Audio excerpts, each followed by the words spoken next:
Hello and welcome to the build-up from RamsTV. We are on the road again tonight following Derby County up to Hull City.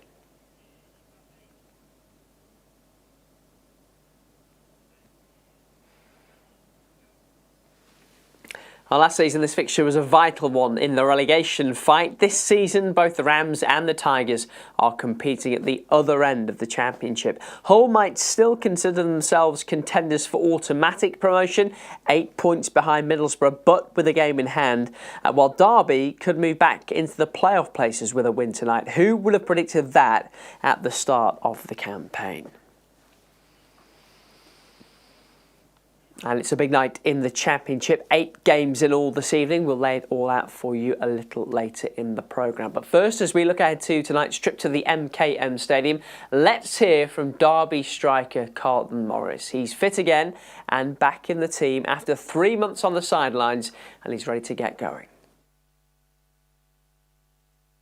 Yeah, buzzing. I think, I kind of went through a stage of compartmentalising a bit. I really left it in a box at the back of my head how much I did actually miss it, but now I'm back out there in minutes in the last couple of games and really starting to remember how much it all means to me. So yeah, I'm so happy to be back out there. I went through the stage of focusing on my rehab, getting my gym stuff done properly. The medical team were absolutely outstanding at getting me into an even better position than I was before physically. So yeah, I'm excited to get going again.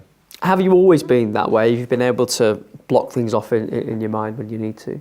Yeah, I think obviously it stems back to when I was younger. I had quite a serious knee injury when I was early 20s, and everything was the be all and end all for me then, and that kind of was really devastating to me, and I think that taught me a lesson to sort of not get too high with the highs, not to get too low with the lows, and I think that's a lesson that's been a big help for me in this situation and situations since then. So it felt like a long, nearly 3 months without you.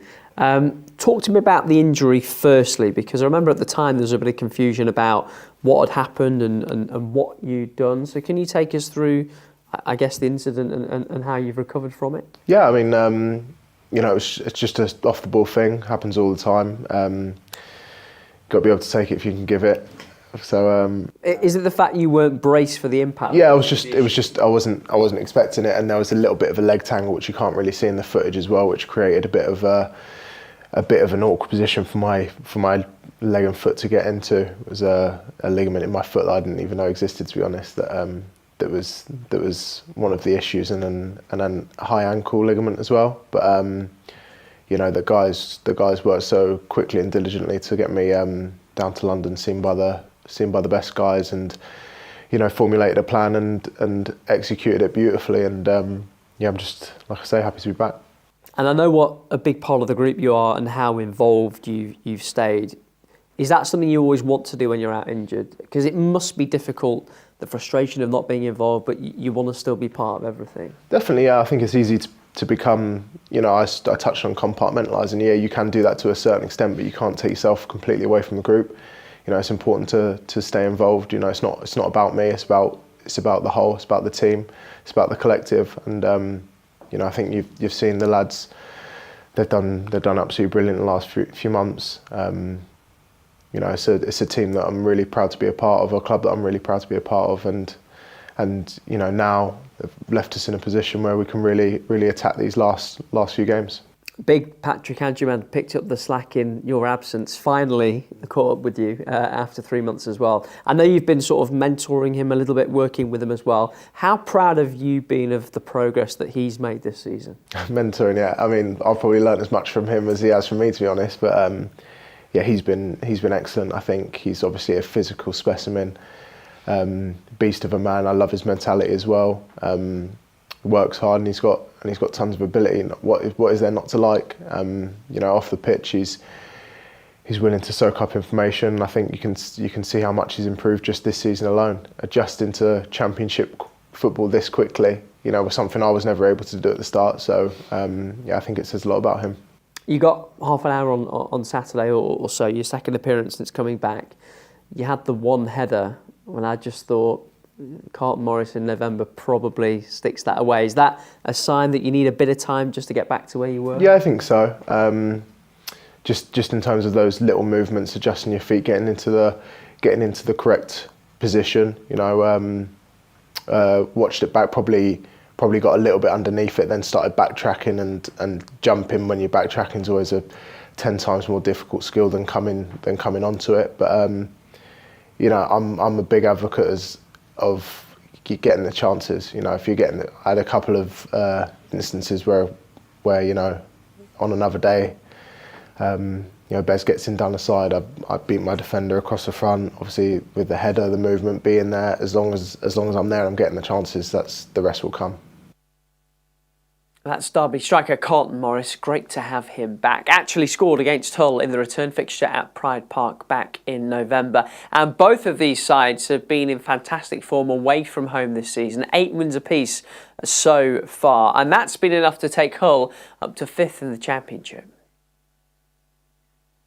It certainly helps to have 2 strikers in double figures, and Ollie McBurney and Joe Geldhart have both been in great form. Though Geldhart's goal at the weekend couldn't help Hull from slipping to a 3-1 defeat at home to Queen's Park Rangers. The Tigers have now lost their last 3 at home in all competitions and haven't won at the MKM Stadium in exactly a month, despite having 4 bites at the cherry. Assistant boss Dean Holden is happy to have the chance to go again against Derby tonight. Yeah, listen, the best thing you want after a result like that is a game to come around really quickly. You don't have too much time to overthink it. You know, we've addressed it with the players over the weekend. We've got out there and trained again this morning, and we're ready to go in what's going to be another difficult challenge. Derby are a good team. They have to be respected. So for us, we have to make sure that the energy levels are high, and there's no sulking.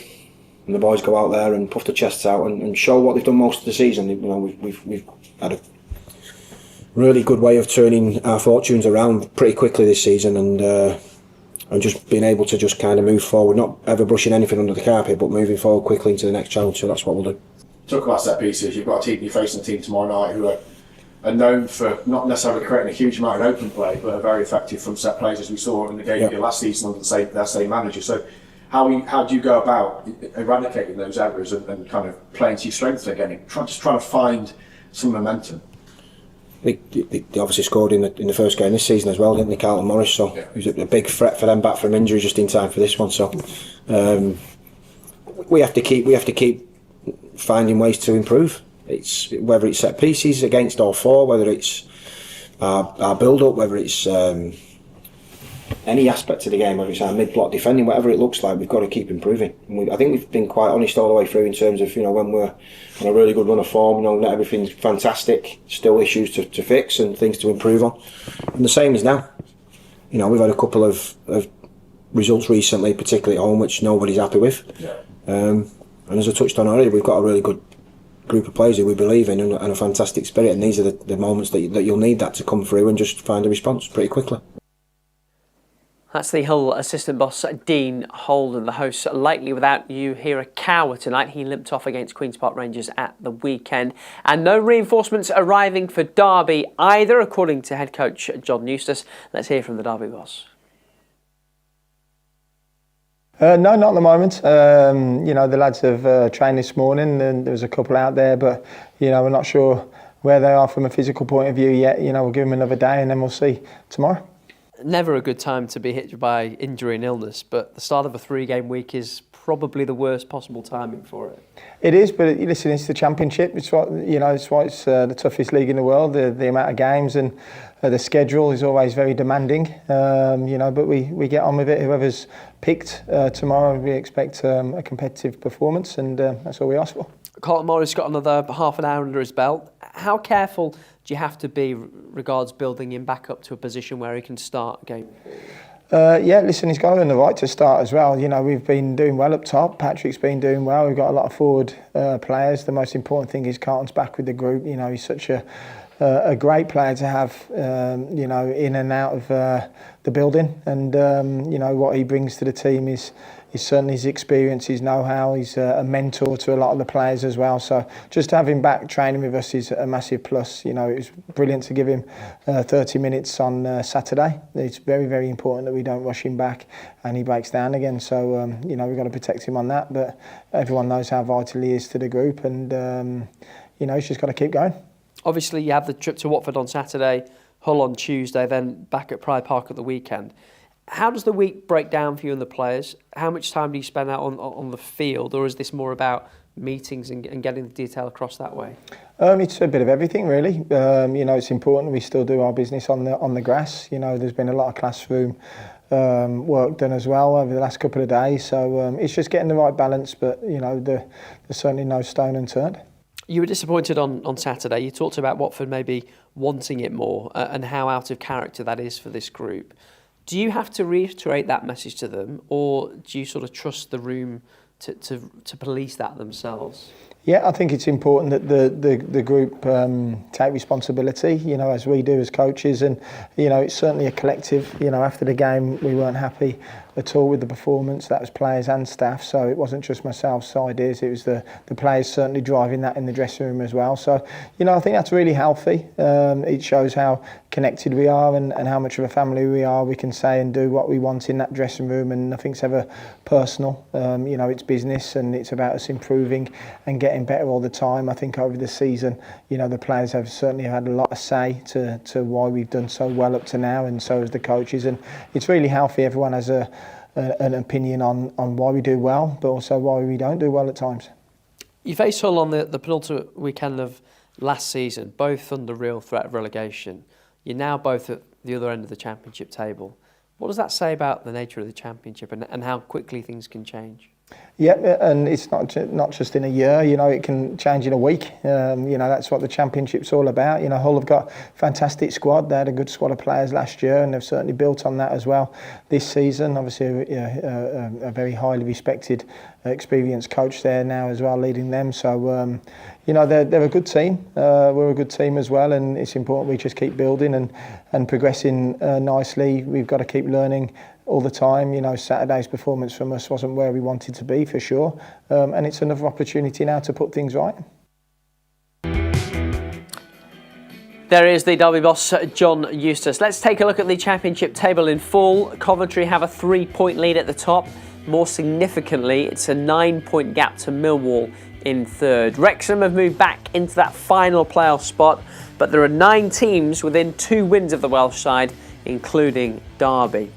Sheffield Wednesday's relegation was confirmed on Sunday. They're the first English side to ever be relegated in February. Oxford could join them in League One next season. They're currently 5 points from safety. That gap could be bigger by the time Oxford play tomorrow night. 8 games this evening. Before that, including Middlesbrough against Leicester, Portsmouth's trip to Wrexham, and Southampton against Queen's Park Rangers. That's the 8 o'clock game. And on RamsTV, you'll get Derby County's trip to Hull City. It's available to watch on RamsTV everywhere outside the UK, so go to dcfc.co.uk now to get your Game Pass. Matchday Live kicks off at 7:15. We'll see you then. Goodbye.